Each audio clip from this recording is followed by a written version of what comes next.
જિલ્લાના જાફરાબાદ તાલુકાના ટીંબી ગામની ગૌચર જમીનમાં દબાણ દૂર કરો અને તાત્કાલિક ખુલ્લી કરો જાગૃત નાગરિક ઘનશ્યામભાઈ ભાલાળા દ્વારા જિલ્લા કલેક્ટરને કરી લેખિત રજૂઆત।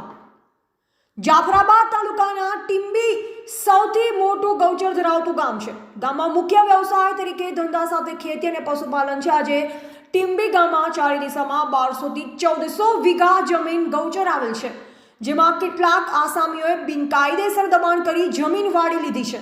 ગામના માલઢોર અને પશુપાલન કરી રહેલા વર્ગને અંદર પ્રવેશવા દેતા નથી અને ઘણા દબાણકરો ઈસમો દ્વારા પાકા મકાન તેમજ બાગ બગીચા અને વાવેતર કરેલ હોવાથી પશુપાલન કરતા લોકોની રોજીરોટી છીનવાઈ રહી છે।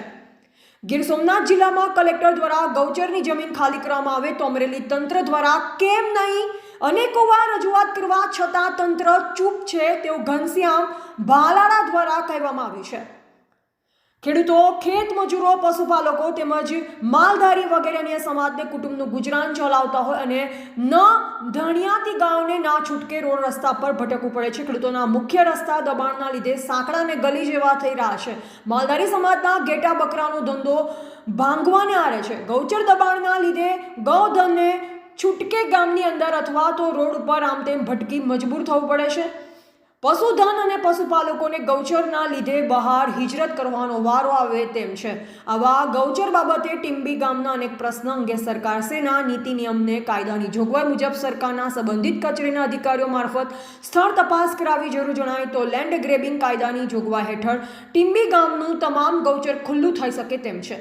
આ બાબતે ટીંબી ગામના તમામ સમાજના આગેવાનો, વેપારી મંડળો, ખેડૂત પશુપાલકો, માલધારી સમાજ વતી ટીંબી ગામના જાગૃત અને પ્રગતિશીલ ખેડૂત એવા ઘનશ્યામભાઈ ભાલાળાએ જિલ્લા કલેક્ટર, મુખ્યમંત્રી ગાંધીનગર, પ્રાંત અધિકારી રાજુલા, મામલતદાર કચેરી જાફરાબાદ, તાલુકા વિકાસ અધિકારી જાફરાબાદ વગેરેને લેખિત રજૂઆત કરવામાં આવી છે।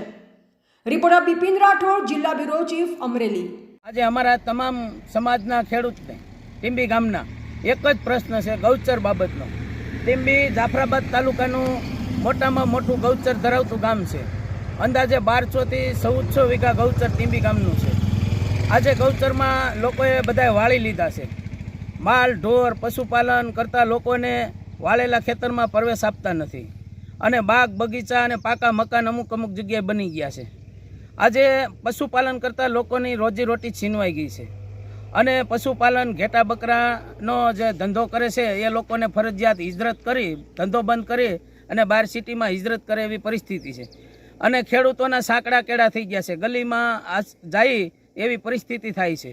આજે આવા અનેક પ્રશ્નો છે અને ખેડૂતોને વાળેલા ખેત છે એમને હિસાબે ગાયો, ભેંસો, ઘેટા બકરા બધું રોડ ઉપર રહેવા મજબૂર થાય છે। આજે ગામની ગાયોના એક્સિડન્ટ થાય છે, રોડ માથે રહે છે અને ગૌચરમાં ક્યાંય સરિયાણ રહ્યું નથી, ગામમાં ગોંદરો નથી, તો ગાયો જાય ક્યાં?